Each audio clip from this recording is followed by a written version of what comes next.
एक तरफ हम लोग विश्व गुरु बनने के लिए मरे जा रहे हैं और दूसरी तरफ ये सिस्टम सरकारी टीचर से कौन कौन से काम करा रहा है, कुछ खबर है आपको? मैंने कुछ दिन पहले एक वीडियो बनाया जिसे 10 लाख से ज्यादा लोगों ने अब तक देख लिया है और 1200 से ज्यादा सरकारी शिक्षकों ने देश के अलग अलग राज्यों से कमेंट करके अपना दुख बताते हुए मुझसे कहा कि हमसे जनगणना, बीएलओ और केवल चुनाव ड्यूटी नहीं कराई जाती है, बल्कि 30 और अलग अलग प्रकार के काम हैं जो सरकारी शिक्षकों से जबरदस्ती कराए जा रहे हैं। जब मैंने कमेंट में लिखे उन सभी कामों को पढ़ा और उनकी ऑथेंटिसिटी चेक की अलग अलग ऑथेंटिक सोर्स से कि क्या सच में हमारे देश की सरकार सरकारी टीचर से ऐसे काम करा रही है, तो मुझे वे सभी 30 के 30 काम रियल मिले। तब मुझे लगा कि यार हम तो बहुत कम समझ रहे थे। मैं तो ये समझता था कि चुनाव के टाइम पे चुनाव कराना पड़ता है, साल भर बीएलओ की ड्यूटी रहती है और जब जनगणना होती है कभी 10-12 साल में तो जनगणना का काम करना पड़ता है। लेकिन जब इतने सारे कमेंट मैंने पढ़े तब मुझे लगा कि सरकारी स्कूलों को दोष देना कि वहां पढ़ाई नहीं होती ये पूरी तरह से ठीक नहीं है। आज भी सरकारी स्कूलों में ढेर सारे ऐसे टीचर हैं जो पढ़ाना तो चाहते हैं, लेकिन सिस्टम का, सरकार का इतना दबाव है इन अलग अलग प्रकार के कामों को पूरा करने के लिए कि वो क्लास में जा ही नहीं पाते। तो पढ़ाएंगे कब? आप सोच के देखो, 25 से 30 साल का लड़का या लड़की जब सेलेक्ट होता है किसी भी ग्रेड के टीचर की पोस्ट के लिए, तब उसे लगता होगा कि मैं कक्षा में अपने विषय को, जिसे मैंने कई सालों की मेहनत से पढ़ा है, उसे बच्चों को पढ़ाऊंगा। लेकिन जैसे ही ज्वाइनिंग हो जाती है तो उसे पता है कौन सा काम दिया जाता है? उसे एक लेटर के द्वारा काम जारी कर दिया जाता है कि जाओ पता लगाओ अपनी ग्राम पंचायत में कि कोई खुले में शौच तो नहीं कर रहा है। ओडीएफ का डेटा कलेक्ट करने का काम उस नवनियुक्त शिक्षक या शिक्षिका को दे दिया जाता है। जरा सोच के देखो उसके मन में उस समय क्या चल रहा होगा कि मैं सरकारी नौकरी मैंने पाई है इसलिए कि मैं देखूं जा जाके कि कौन खुले में शौच कर रहा है, फिर उससे निवेदन करूं कि आप खुले में शौच मत करिए, जो सरकार ने शौचालय बनवाए हैं उनका इस्तेमाल करिए। अगर शौचालय नहीं बना है तो उनसे सारे दस्तावेज लेके सचिव के पास देना कि इनके घर में सरकारी शौचालय नहीं बना है, शौचालय बनाइए। ये सारे काम जब वो करता होगा, आप एक बार सोच के देखो उस शिक्षक या शिक्षिका की मन स्थिति क्या होती होगी। ऐसा नहीं है कि ये काम खराब है या कोई और प्रॉब्लम है, बात सिर्फ इतनी सी है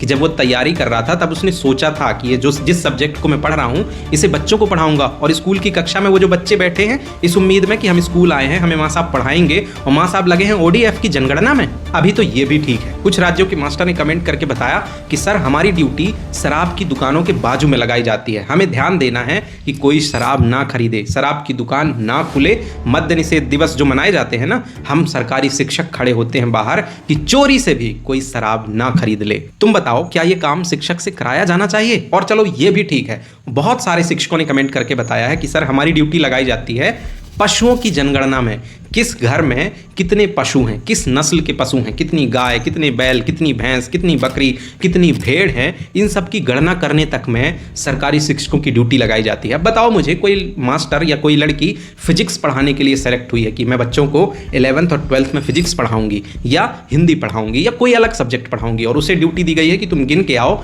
कि इस पंचायत में कौन कितनी भेड़ पाल के रखा है। क्या बीतती होगी उस लड़की पर। और ये तो वो काम है जो लगभग सभी राज्यों के गवर्नमेंट टीचर से कराए जा रहे हैं। अभी तो कुछ ऐसे राज्य हैं जहां बिजली का बिल वसूलना, कचरा प्रबंधन, वृक्षारोपण, पोस्टर चिपकाना और मनरेगा की हाजिरी का लेखा जोखा रखने का काम भी इन्हीं से कराया जा रहा है। और अगर आपको लग रहा हो कि ये सारी बातें मैं अपने मन से बता रहा हूं, तो आप ये कुछ लेटर्स देखिए जिनमें गवर्नमेंट टीचर्स ने अपनी आपत्तियां अपने उच्च अधिकारियों को लिख लिख कर भेजी हैं। और ये कुछ कमेंट्स पढ़िए जिनमें टीचर साफ साफ अपना दुख बयां कर रहे हैं। अब एक ऐसा अनोखा काम सुनो जो शायद आप किसी को भी करते हुए नहीं देखे होंगे। सामाजिक न्याय एवं अधिकारिता विभाग का एक अभियान है भिक्षावृत्ति मुक्ति अभियान। इस अभियान में भी गवर्नमेंट टीचर्स की ड्यूटी लगाई जाती है, जहां उनका काम है अपने आसपास के एरिया में भिक्षावृत्ति कर रहे या भीख मांग रहे बच्चे बच्चियां, महिलाएं या बुजुर्गों को ढूंढना, उनसे उनके बारे में सब कुछ पूछकर रजिस्टर में लिखना और उन्हें प्रोत्साहित करना ताकि वे भीख ना मांगें।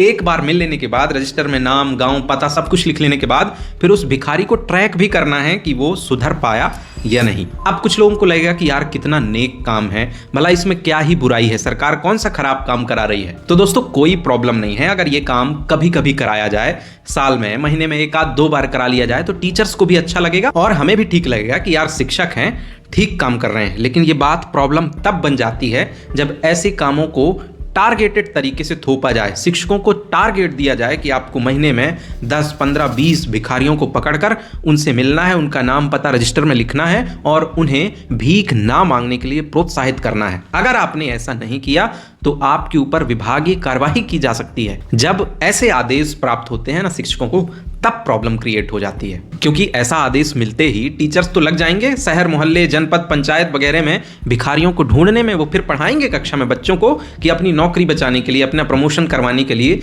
भिखारियों को ढूंढेंगे, और हम लोग कहते रह जाएंगे कि सरकारी स्कूलों में पढ़ाई नहीं होती। अब टीचर्स आप लोग सुनो, ये जो आप लोग कह रहे हो ना कि सिर झुका के सब कुछ करना पड़ता है, पेट का सवाल है, रोजी रोटी का सवाल है, हम लोग सरकार के सामने धरना प्रदर्शन नहीं कर सकते, अपनी आवाज़ बुलंदी से नहीं उठा सकते, तो फिर क्या कर सकते हो? क्यों पढ़े लिखे हो? आपको अपना पेट, अपनी रोजी रोटी दिख रही है और स्कूल की खाली कक्षाओं में बैठे उन बच्चों का भविष्य नहीं दिख रहा है। गांधी जी केवल पढ़ने पढ़ाने के लिए नहीं है, जो उन्होंने काम किए हैं ना, उसे अपने जीवन में उतारना भी चाहिए। अपने अधिकार और कर्तव्यों को ठीक से जानो। शिक्षा का अधिकार अधिनियम RTE एक्ट 2009 में साफ साफ लिखा है कि शिक्षकों का मुख्य काम बच्चों को शिक्षा देना है और जरूरत पड़ने पर चुनाव ड्यूटी, जनगणना या कभी कभी आपदा प्रबंधन का भी काम कराया जा सकता है, बस। इसलिए व्यवस्थित तरीके से जिम्मेदार लोगों तक अपनी बात एकजुटता के साथ पहुंचाओ कि हम लोग पढ़ाने के साथ साथ ये फिजूल के काम करने में असमर्थ हैं। ध्यान रखना, गांधी के आदर्श केवल पढ़ने और पढ़ाने के लिए नहीं है। शुक्रिया।